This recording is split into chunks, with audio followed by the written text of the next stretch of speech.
नमस्कार मित्रों, आप सभी का लॉजिकल सनातन ज्ञान चैनल में स्वागत है। मुझे बड़ी प्रसन्नता है कि प्रश्नों का स्तर दिन पे दिन बढ़ रहा है। मतलब लोग रुचि ले रहे हैं।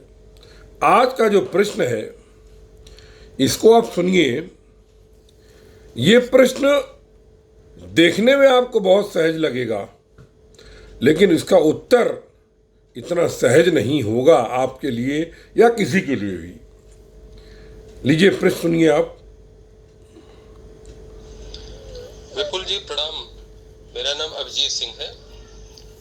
क्या आप बता पाएंगे कि स्वाभाविक मृत्यु और अकाल मृत्यु में क्या अंतर होता है? बहुत बढ़िया प्रश्न है। मैं आपको बधाई देता हूं कि आपने बहुत छांट करके एक बहुत ही महीन क्वेश्चन प्रश्न पूछा है ये। क्योंकि अभी तक जितने भी प्रश्न आए हैं उनमें अधिकतर मुझे सोचने की आवश्यकता पड़ी ही नहीं, लेकिन इस प्रश्न में मुझे कम से कम 5 से 10 मिनट का चिंतन करना पड़ा कि उसका उत्तर क्या दिया जाए। बहुत अच्छा प्रश्न है ये। एक आम इंसान कहेगा कि साहब जो नॉर्मल डेथ के अलावा होता है, एक्सीडेंट हो गया, बीमारी हो गई, उससे मर गया तो वो अकाल मृत्यु हो गई। लेकिन जी नहीं, ये गलत है। क्योंकि लाभ हानि यश मरण सब विधाता के हाथ। अगर रोग होकर भी कोई मर रहा है तो उसकी स्वाभाविक मृत्यु होगी, उसकी किस्मत में लिखी होगी। कैसे उसकी अकाल मृत्यु हो गई? तो इसका उत्तर आप चिंतन करके देखिए। इतना आसान नहीं, लेकिन मैं प्रयास करता हूं। देखिए, एक बात मैं आपको बता दूं, स्वाभाविक मृत्यु केवल योगी की होती है। बाकी जगत की मृत्यु कभी स्वाभाविक नहीं होती है। ये आपको वाक अधिकतर लोगों को अटपटा लगेगा, लेकिन ऐसा ही है। देखिए,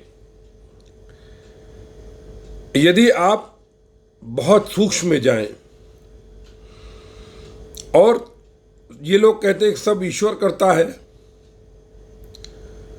तो सभी को स्वाभाविक है, लेकिन ऐसा नहीं है। जब हम अपनी मृत्यु को किसी वाहिक कारण के द्वारा न्योता देते हैं या शिकार हो जाते हैं, तब अकाल मृत्यु हुई। जैसे कि दुर्घटना होना, या हृदय का अचानक रुक जाना, या हमारे किसी, क्योंकि जो रोग होते हैं ये हमारे कर्म फल ही होते हैं, तो ये भी हमारे द्वारा किए गए गलत कार्यों के द्वारा पैदा हुए और हमारी मृत्यु हो गई। अब फिर सवाल ये उठता है कि जो आदमी वृद्धावस्था में 125 साल जी रहा है, तो उसकी अकाल मृत्यु कैसे हुई? जी, उसको भी अकाल मृत्यु हो सकती है। मृत्यु के पूर्व यदि आप रोगों को प्राप्त कर रहे हैं, महीना भर बिस्तर पर पड़े हैं, तो ये आपके द्वारा किए गए कार्यों के कर्म फल हैं। मतलब आप ही जिम्मेदार हैं। तो ये आपकी अकाल मृत्यु हुई। अब स्वाभाविक मृत्यु अगर आपको देखना है तो आप महामृत्युंजय मंत्र का अर्थ समझिए। जिस भांति पकी हुई ककड़ी बिना तकलीफ के सहज भाव से बेल से अलग हो जाती है, प्रभु हमको वही मृत्यु प्राप्त करना, वही मृत्यु देना। और ये किसकी होती है? योगी की। योगी की होती है। हालांकि अकाल मृत्यु में भी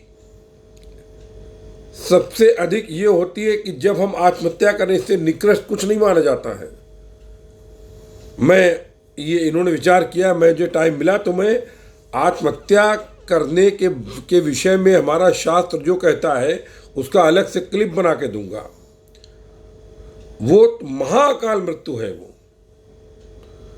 वो तो प्रेत योनि में हजारों साल तक भटकता है, क्योंकि उसने ईश्वर की बनाई हुई कृति, यानी ये मानव, उसके अंदर जो आत्मा थी उसको जबरदस्ती बाहर करने का प्रयास किया, यानी अपना शरीर नष्ट किया। तो इससे बड़ा कोई पाप नहीं होता है। लेकिन बाकी तो हमारे कर्म है।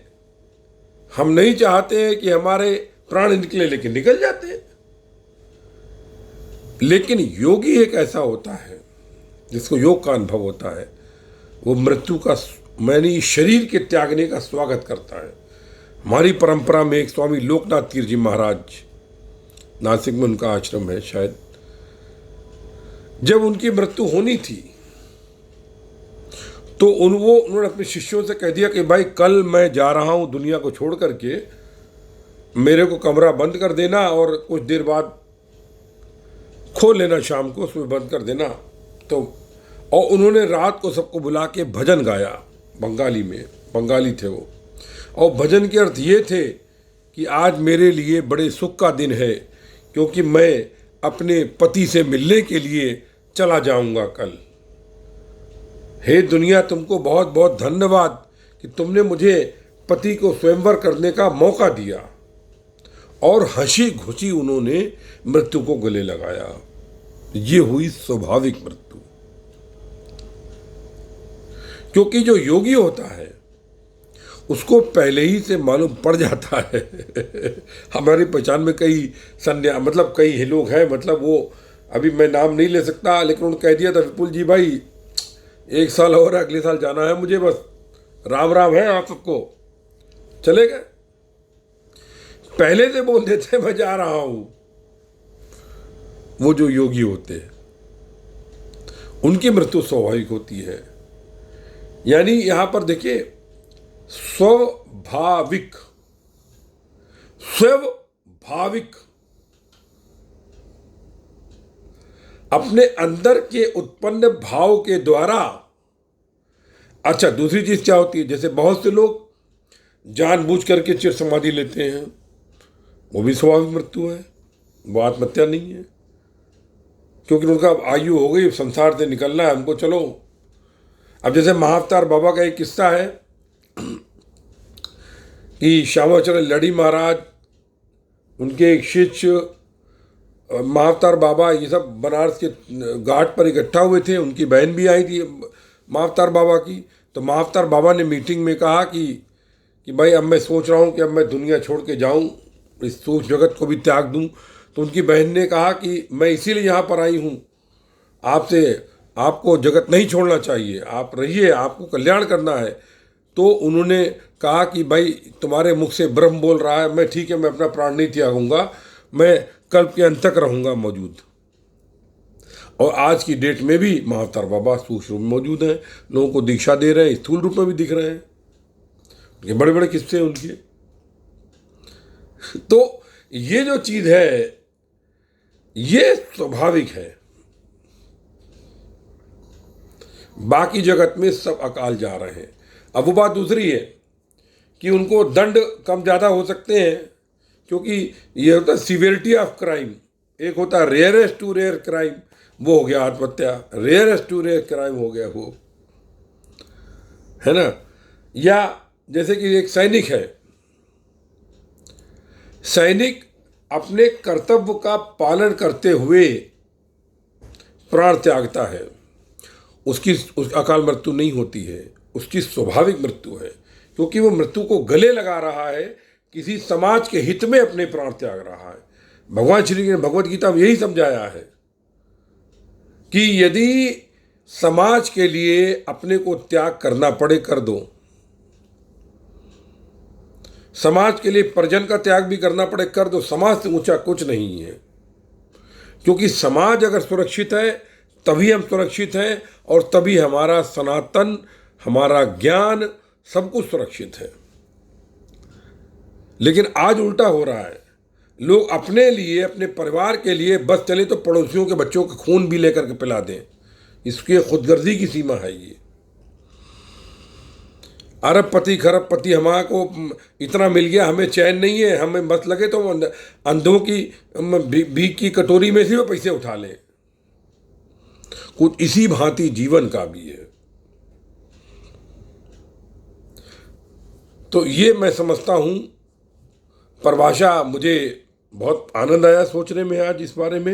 मैं आपको पुनः साधुवाद देता हूँ। और ये प्रभु की लीला है कि उसने दिमाग में इस तरह की तरंग भेज करके उत्तर दिया, और मैं समझता हूँ ये उत्तर आपको सही लगेगा। इन्हीं शब्दों के साथ जय गुरुदेव, जय महाकाली, आप सभी के हृदय में उपस्थित परम ब्रह्म को नमस्कार करता हूँ। सर्वत्र ब्रह्म, सर्वस्व ब्रह्म।